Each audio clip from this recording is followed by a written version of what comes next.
How to use AI to generate revenue without burning yourself out. Now, in our last episode, we showed you how to amplify your message on the TEDx stage, even with all the self-doubt. So if you missed that episode, go ahead and check out the things, man. Now, in this episode, we're going to show you how to leverage the power of AI to generate revenue without burning yourself out. And for this one, I'll be bringing in my good friend Ben Bagg, who has worked with over 100 plus global B2B company here in the APAC region, and he's also an expert in new market penetration, so this is really good for those of you who are starting out in the game. And Ben Bagg is an angel investor as well as the CEO of Nectar Group in Malaysia, and he also hosts the Honey Never Sleeps podcast, where you can learn more about B2B marketing, sales, and how to build business right here in the APAC region. Now, if this is your first time here, I am Professor Danny Joy, and my goal with this series is to convince seasoned educators that transitioning their existing skills as an educator into a profitable coaching business is the key to living a life of freedom, impact, and purpose.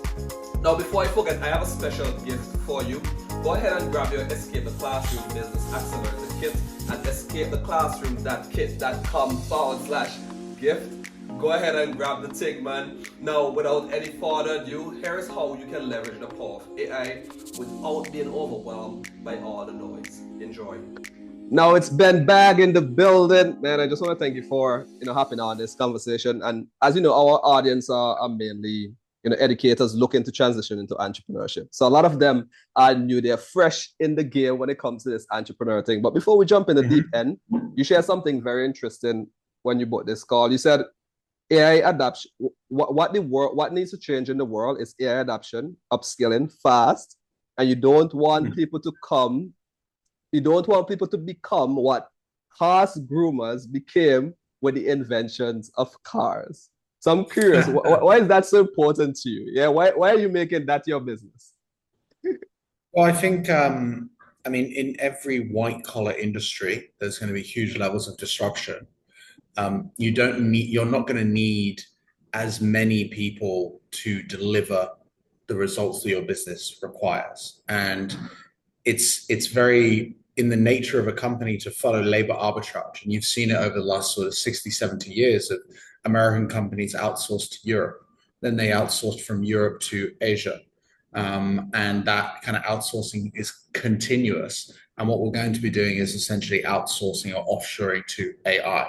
And that labor arbitrage is so just ingrained into the C-suite level of all public listed companies. It's the fastest way to rise your stock. And you've got to remember, the CEO's only job is to make sure that stock price is going up.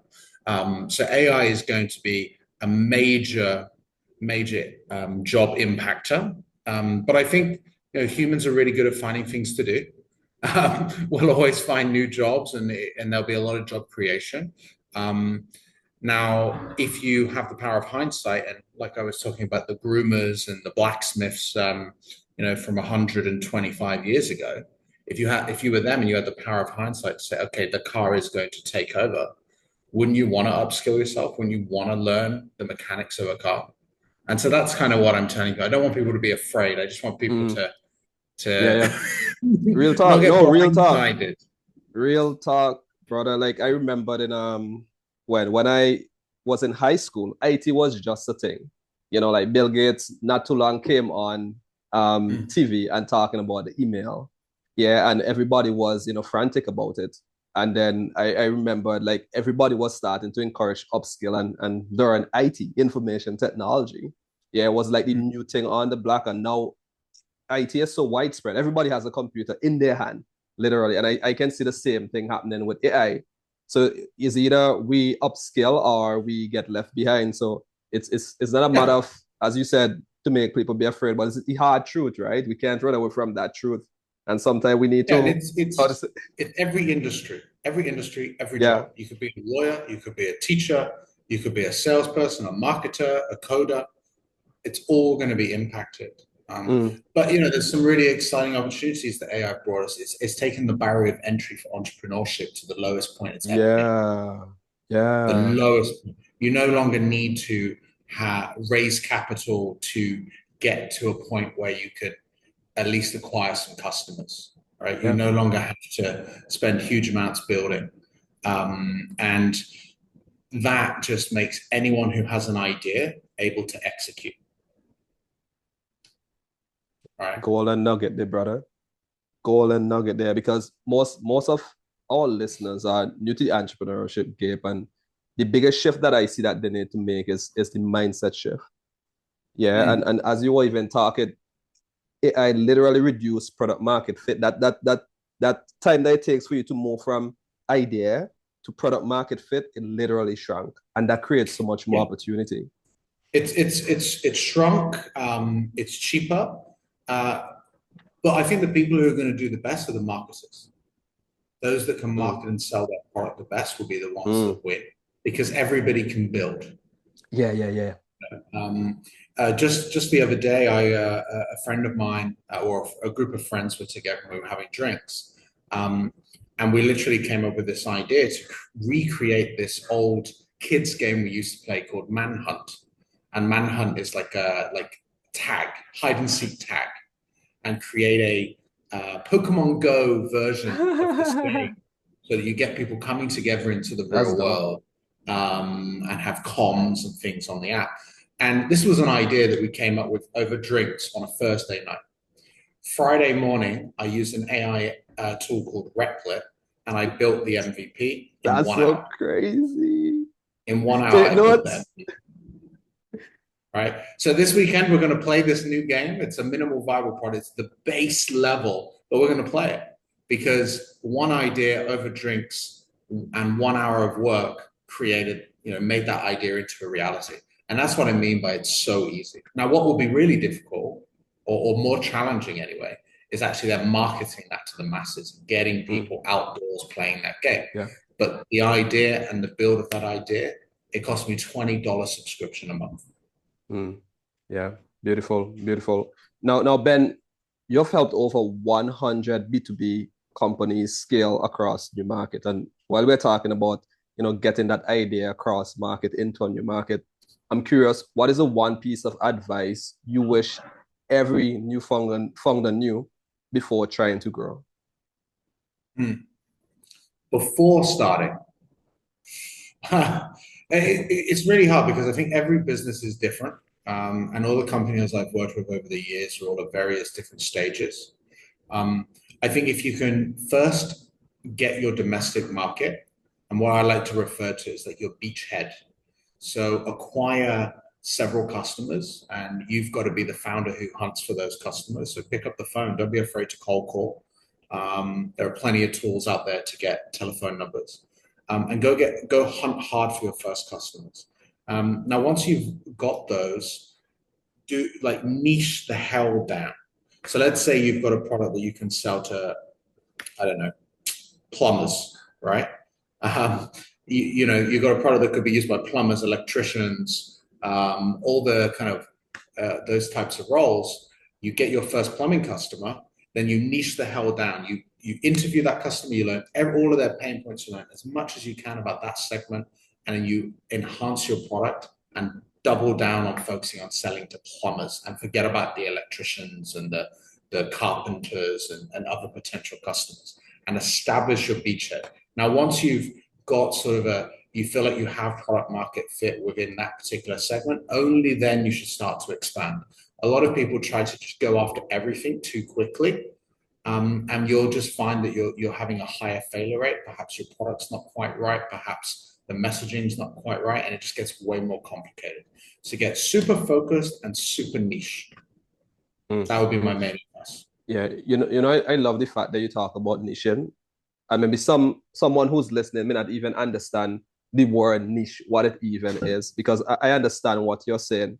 However, what I'd like for you to do is to drop in, why is it so important, for new founders to niche? Because sometimes I see a lot of resistance with this, even for new entrepreneurs. I remember doing a sales training at an incubator, and there were some new startups, and the idea of niche, they didn't even see why is it so important. But someone like you who have been in the game for some time and have a lot of skin in the game, why is it so important? You have to create that beachhead and niche. Well, I mean, you need to have focus, first of all. If you're too distracted with bells and whistles and different industries and different buyer personas and things, you're going to get diluted. And your time is precious. So focus is going to be really important.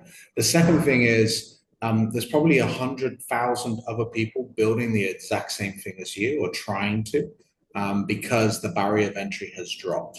And your superpower will be niching down and understanding your customer the best. So when I say niche, I mean focus on one particular customer group. So like in my example, it was the plumbers. So it could be, okay, I want to sell my product to plumbers because I know I've got a good product for plumbers. But I'm only good for plumbers who have sort of 5 guys working for the company, like small plumbing outfits. So focus and live in your lane. Now, once you've got to a point where you have product market fit only, it means that people are just buying your product. They're coming, they're finding your product. They know that your product is the right fit.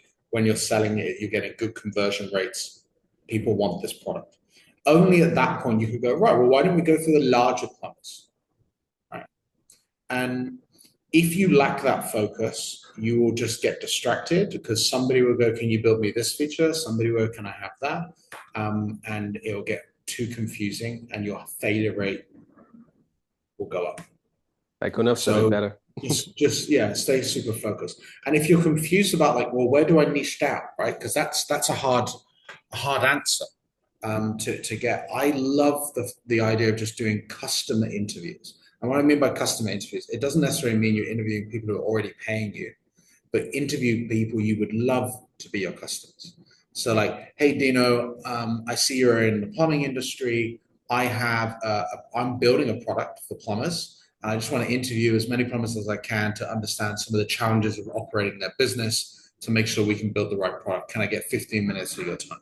And then you get on to a call and you ask your interview questions and you're not selling to them. You're just trying to find out all their problems. And you do that to 100 plumbers. You're going to have all the insights of what they really need. And now you can actually build and sell that to them. You've also established a great beginning of a relationship, which is a much nicer way than going, hey, can I sell you something, right? And that interview process, you'll find that once you've kind of locked down, maybe you have reached PMF for your plumbers and you're thinking about electricians. Well, now you know how to do it. Now you go start getting interviews with those electricians before you transfer, because you've got your beachhead, you've got revenue, you've got customers. Now we can start thinking about diversifying. So stay focused, speak to customers because they will tell you what they want, not your whatever you can come up with in your mind. Man, you just give an entrepreneurship 101 crash course in the last few minutes there. Now, a lot of educators who are becoming entrepreneurs who are in our audience struggles with sale. And I'm happy that you start talking about sale because they feel maybe it feels pushy. Yeah. How do you reframe sales to make it feel more human, especially for first-time founders? Now, if you're still watching and listening, that means you're enjoying the episode. So go ahead, drop a comment and let me know what you love about the episode. As I said, I'm double downing on YouTube, and this would be across all the major podcast platforms. So I'm not sure if I'm doing this right or not. And the only how I'll know is if you leave a comment and let me know. So thank you so much and continue to enjoy the episode. Big up yourself. When we're talking about educators, we're talking about teachers and things like that, right? Yeah. Honestly, you're selling every single day. You're selling to your students to get their attention, to keep them focused. Okay, you have a position of authority, I suppose, when you're a teacher, but we're always selling. Whether we're talking to our family, our friends with ideas that we want to do, don't just be natural. You're a human being talking to another human being. You know, there's no. You only feel pushy when it doesn't feel natural. That's why it's uncomfortable, right? Just speak to people, have conversations, and try and test your messaging each time. So like, let's say maybe you haven't got a conversation, you're struggling even to get a meeting, even getting someone to talk to you. Try to test messaging on as much as possible. So let's say, for example, Dino, you're reaching out to people to come on the podcast, right? Maybe when you first started messaging people, you got no responses, right? You change your messaging, you tweak, you tweak, you tweak. It is a science as much as it is an art form. So what I advise anyone who's getting started, first of all, just send people messages, right? Worry about the ifs and buts later. Worry about somebody not being happy with your message or not wanting to respond. Worry about that later. Just start sending messages, right? Because you're not going to know until you interrupt someone's day and get them on the phone or send them a message. Now, maybe it doesn't work. Maybe you're using the same kind of templated message for a week and you're getting no responses. That's good because now we know that that message doesn't work. So we can X that and we can reframe and try again. And you just constantly do that message testing every single week. I actually have a rule in my business. It doesn't matter whether your messaging is working or not. Every Monday, we change the messaging because we're always looking for a 1% improvement, a 1% gain on what we've done in the past.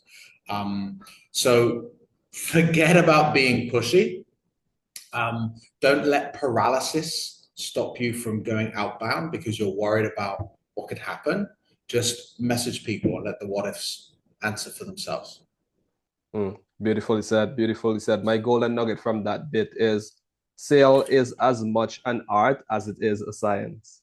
Yeah, it's as much an art as it is. The good thing is it's like 80% science because you can measure everything. Look, if it can't be measured, it can't be improved. Another quote for you. Right? So maybe you're doing emails. So what are we gonna measure? Well, we're gonna measure the open rate. That's obvious. We might even measure the click rate, and we'll measure the reply rate.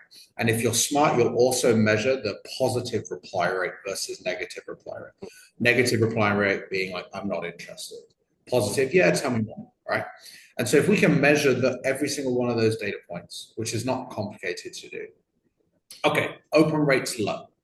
Why? Well, my subject line's not very good, and probably my first sentence in my email, which is in the preview of your email, is not very good. So let's recraft those to be more about the prospect and try again.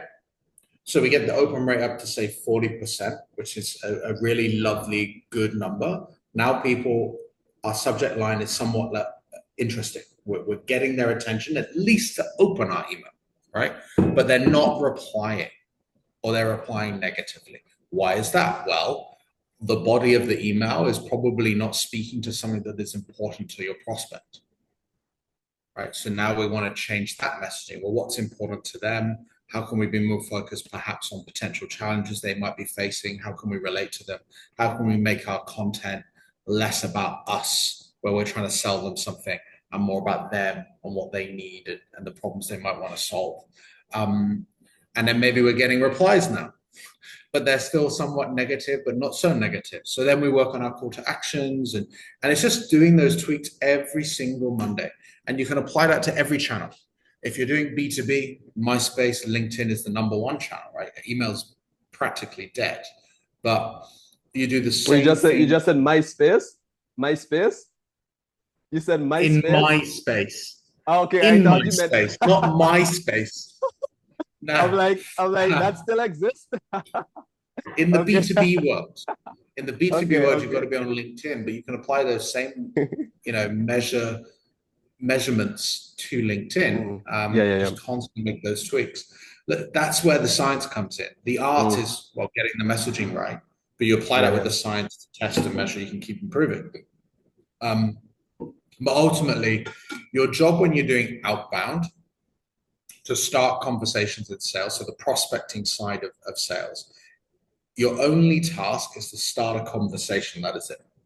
Your task is not to book a meeting, make a sale, whatever it is you're doing. It's to just get a conversation going. And once that conversation's going, be a human being speaking to another human being. And be natural, and you will never feel pushy. A great book to read would be Fanatical Prospecting. I think it talks a lot about the mindset of people. And I think being an entrepreneur, and especially if you're an educator who's never stepped foot in entrepreneurship, you're gonna have to seek discomfort and go out there and cold call people, which is a miserable job because 99% of people are gonna say no. But you know what? You're going to learn so much every time you call. When you have seeking discomfort and you get comfortable in that discomfort, all of these feelings of pushiness or paralysis, they're going to go away. Just today, actually, me and my friend, we met up for a coffee because we have this idea. I won't share too much of the idea to keep it for us, but we want to teach golfers how to use AI, right? And we just came up with the idea in an hour. I'm like, well, what if we're going to be able to get in front of golfers, we need a golf club to take us on board. So I just picked up the phone and I called 5 golf clubs in Kuala Lumpur, where I'm based. And I actually already have a conversation with one of the biggest golf clubs, most poshest golf clubs in Malaysia. I don't even have a product yet. I just called up and said, hey, can we run an AI workshop for free for your guys? And they were like, oh, this is very interesting. We would like that. So I had no idea if they would think that that was ridiculous, but all I did was I forgot about the what ifs. I picked up the phone and said, hey, I've got this thing. Can I talk to you? So just don't be afraid. Seek that another thing that I want to plug, which is a golden nugget. And the reason why I'm saying this golden nugget, because it's going to help me to go back and clip out these bits. Forget about the what ifs. Yeah, forget about the what ifs. Yeah. Now, then you're big on AI for sales. And you mentioned one app, which is really mind blowing. I'm curious, what is 1 to 2 easy way that new entrepreneurs can start to use AI to create revenue without burning themselves out with all the noise around? It's very hard for me to answer that without kind of pinpointing different businesses. But I would be using AI for a lot of my message creation.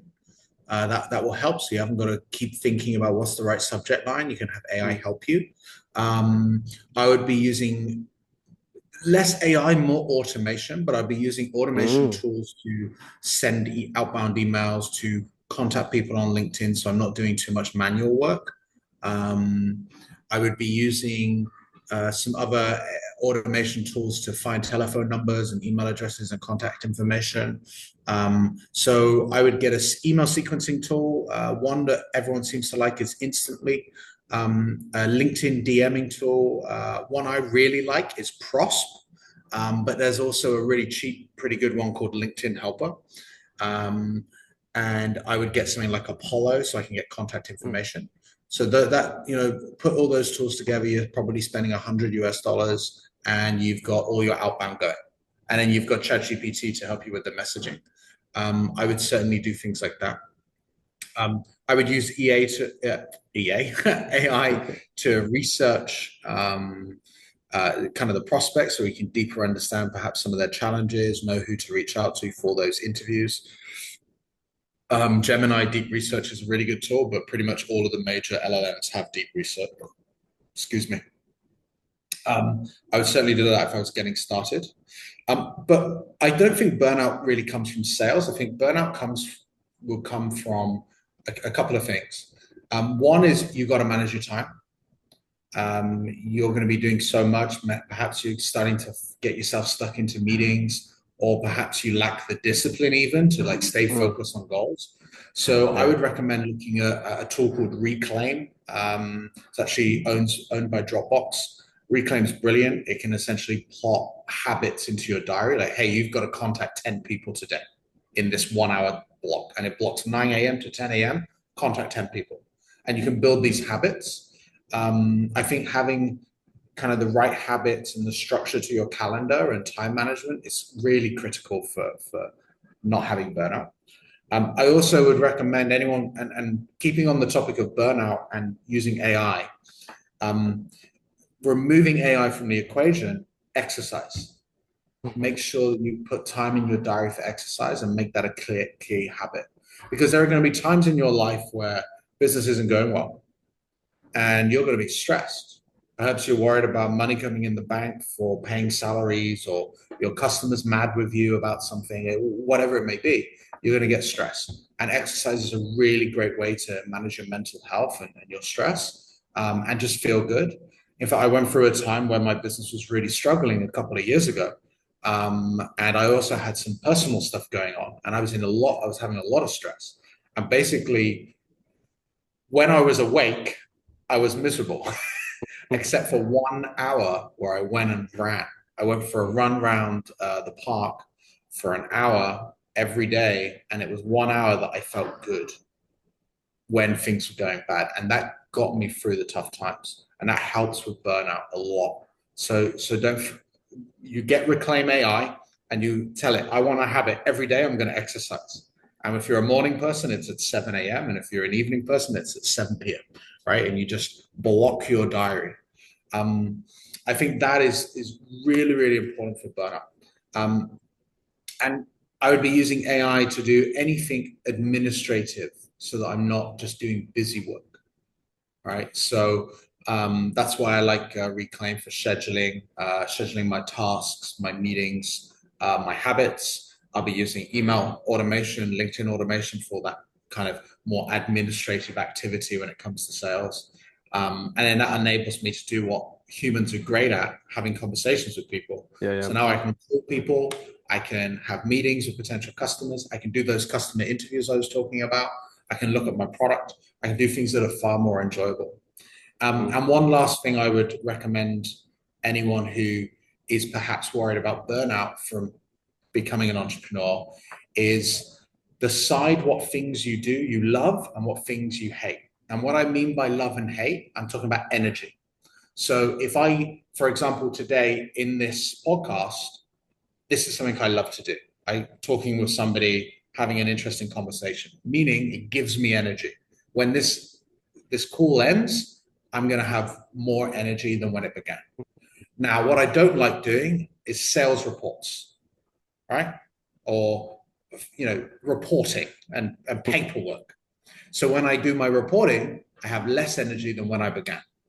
Now, I'm a morning person, so I try to do my reports at 9 a.m. Right? I try to do them in the times where I have the most willpower, the most energy, because they're going to take it away. Now, I also know after lunch, I'm quite tired. I live in Malaysia and the food's quite heavy. So by 1, 2 p.m., I'm a little nappy, but I need to re-energize. So I'll do a training session at 1 p.m. with my sales team. I'll make sure I schedule my meetings with my customers, 1 to 3 p.m. in that 2-hour period where I'm probably going to have less discipline and maybe want to go and take a sleep. And I know these aren't perhaps AI related pieces of advice, but I think they're so crucial for anyone who's going into entrepreneurship. Understand what you love, what you hate, what gives you energy, what doesn't, and manage the shit out of your time, and you'll avoid burnout. Oh, and exercise. And if you want to learn more about me, I also have a podcast called Honey Never Sleeps. You can find it on Spotify, YouTube, Honey Never Sleeps, where I actually interview people who have scaled up their companies. And they've got fascinating stories of how they began all the way to the point that they got to. And I think learning from people who have kind of taken that big gamble and dropped their job and dropped what they're doing and started a business, they'll tell you all the shit they did wrong, and you can learn from them so you can avoid their mistakes. So do feel free to listen, and you can find me on LinkedIn, Ben Bagg. Awesome. Thank you so much, Ben. Yeah, you said honey never sleeps, right? Honey never sleeps. Honey never sleeps. Guys, you hear the plug, go ahead and get it. Yeah, this is Ben Bagg. Thank you so much for your time, man. I really appreciate you coming on. And I really want to appreciate Karishma as well for connecting us. I don't know if you guys have met personally offline, but she used to work for me several years ago. Oh, wow. Awesome.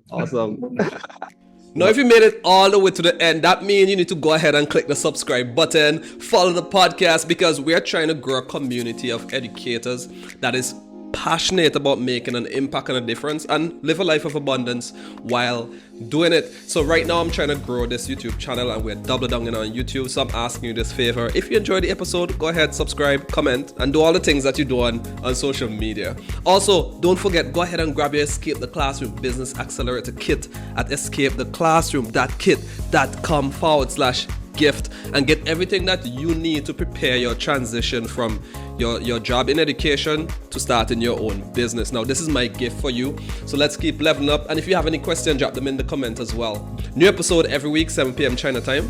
Get the thing, man.